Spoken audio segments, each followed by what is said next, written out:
So merong mga things about him na hindi nakikita ng lahat, hindi alam ng lahat. And ako lang, nakakaalam. Sa real life. So ano yung katangian ni Alden na why you would imagine him to be you and him? Well, kasi nakilala ko na rin po talaga si Alden. Yung mga hindi po nakikita sa kanya ng mga tao, yung relationship po kasi namin. Welcome back mga kaltab. Ito na naman po ang inyong lingkod, si Mr. Destiny. At magbibigay po tayo ng pinakamainit na update po ngayon sa social media. Narinig nyo naman po dito sa bibig po mismo ni Main Paul Quezon na may relasyon po talaga sila ni Alden. Ginagamit ko lang po yung mga video na yan. Kahit sabihin nilang matagal na yan, at least masaya po tayo. Di po ba? Natotoo po yung mga pinapaliwanag ko at mga sinasabi ko. Bagamat marami pong kwento na lumalabas, bagamat maraming issue na nagpapahayag ngayon at pinagpipilitan nga po nila na wala na nga po raw ALTAB. Pero okay lang naman po yun. Hindi naman po tayo namimilit kasi sila po yung apektado. Sila po yung naiinis at sila po yung galit na galit. Tapos ngayon may bagong photos na kumakalat na naman. Na pumapabor na naman po sa Catdom. Kasi tapos na po yung promotion eh. Hindi po ba?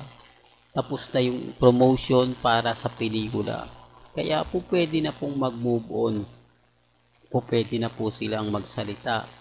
Pabor o hindi sa Catdom. O, pansin nyo na talagang wala na kasi itchapera. Nakita nyo ilang araw pa lang po. Solo na lagi lakad ni Alden. Although sasama pa po si Catherine kasi baka etong mga susunod na araw makita po natin na magkasama na nga po o kasama na ni Catherine si Alden Richards. Di po ba? Kasi marami nagsasabi hindi magsasama pa. Magsasama pa naman po yan sa promotion. Pero yun na po siguro yung huli.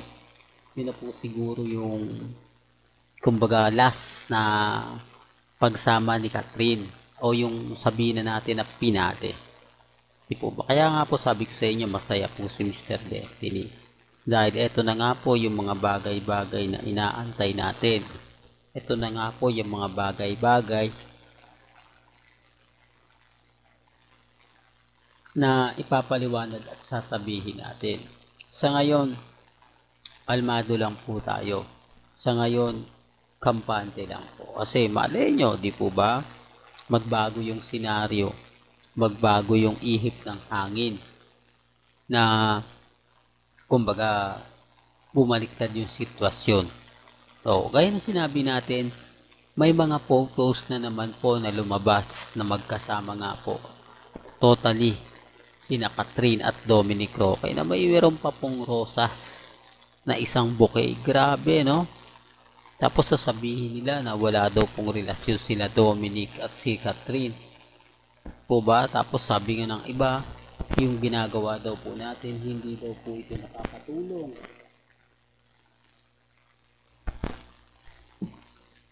Para sa pelikula nila Alden at ni Catherine.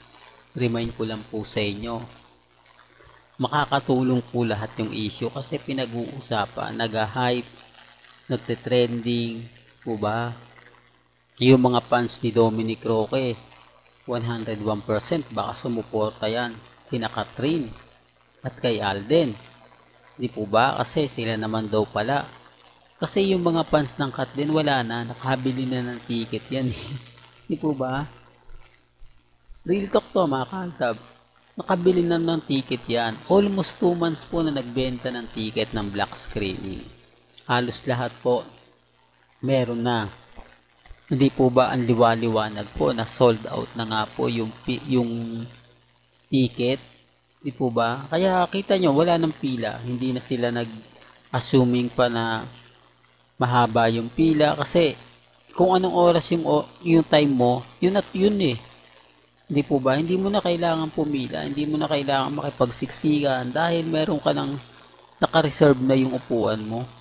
Sinasabi ko lang po ito para lang clear. Para lang po sa kaalaman ng lahat. Hindi po katulad ng dati na pipila ka dahil wala ka pang nabibiling ticket. Pero kung meron ka na, naka-reserve ka na, di po ba? Yun yung pinapaliwanag ko kung bakit nga po ba wala ng pila o wala man lang pong kumbaga ginagawa dati na yung tipong ini-interview pa gaya po ng 24 oras, yung ABS-CBN na yung mga nanonood, i-interviewin mo, ano masasabi nyo sa pelikula nila Catherine at Alden. Yung tipong ginagawa dati, yung tipong matutuwa ka sa mga reaksyon ng mga nanonood, matutuwa ka sa reaksyon ng mga nasa paligid mo, di po ba? Yung tipong, kumbaga, hindi mo pa tinatanong, sumasagot mo. Sabi ko nga po sa inyo, mga kaaldab, ako kampante lang. Relax lang ako. Diba? Lalo na nga po kapag ang pinag-uusapan natin, ang real life ko. Paul, di po ba? Kaya nga, hindi ako basta-basta nagpapa-upload ko. Hindi tayo basta-basta nagpapatinag. Kaya remind ko lang po dun sa mga nagsasabing walang relasyon, sina Alden Richards at si Catherine. Ito na nga po yung video, hindi po ba? Dito, sinabi ni Alden, ni Mengay mismo, yung relasyon nila ni Alden Richards. Malaki yung pagkakaiba ng mga sinasabi ng ilan. Pero syempre, matagal na to. Yan naman po yung pambasag nila. Matagal na kasi ang video na yan, Mr. Destiny. Hindi mo na po pwedeng sabihin na ganito, ganyan. Pero, hindi po ba dito natin nalalaman ang buong kwento? Dito natin maipapaliwanag dun po sa mga taong bumabatikos kay Mr. Destiny na ito yung pinanguhugutan po namin. Dito po kami nagiging matatag. Dito po kami nagiging kampante. Kasi galing naman po mismo sa bibig ni Mengay. Galing naman po mismo sa bibig ni Alden. Tapos sasabihin nila matagal na. At least totoo. Kesa naman po sakat din ngayon na ginamit lang po para sa promotion. Ginamit lang po para sa movie. Pero hindi po sila dapat magalit. Di po ba? Ang Katin wala naman po talagang karapatang magalit. Kasi una sa lahat, hindi naman po talaga umamin sina Catherine at si Alden na meron namang namumuo sa kanila. Di po ba nung tinatanong siya, sinasabi niya kaibigan niya lang. Magkaibigan lang sila, mas tumatag yung pagkakaibigan nila. Kahit pong Alden fanatics yan at yan po rin yung sinasabi na sa bandang huli magkakasisihan. Di po ba?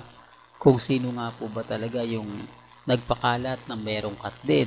Nagpa-hype lang po yan. Sabi ko sa inyo, ito yung mga dami account nila ng ABS-CBN at GMA na pinahype po talaga ang cut din. Pero sa bandang huli, hindi nila pwedeng sisihin ang network. Una, hindi sila nagsalita. Pangalawa, wala silang mga sinabi. Pero mga vlogger lang po at mga ibang nagsasalita gaya nga po nila Ogie Diaz, di po ba Christopher Min, Ray Pumaloy at yung ibang mga website, dapat yun ang sisihin nila. Kasi sila lang naman po talaga yung totoong nagpakalat ng impormasyon. Sila lang po talaga yung nagsabing may relasyon sina Alden at si Catherine. Pero kung titignan nyo, wala naman po talagang sinabi. Nasa naman po yung reliable source nila? Nasa naman po yung mga nagpa-hype? Ngayon wala na. Ngayon Catdom po yung pinapa-hype na naman nila. Siyempre trending eh. Sabi ko nga po sa inyo, yung mga ibang content creator kumbaga sumasabay lang sa agos. Kung ano lang po yung trending, yun lang po yung pinag-uusapan nila. O ngayong walang cut din, siyempre Catdom naman, di po ba?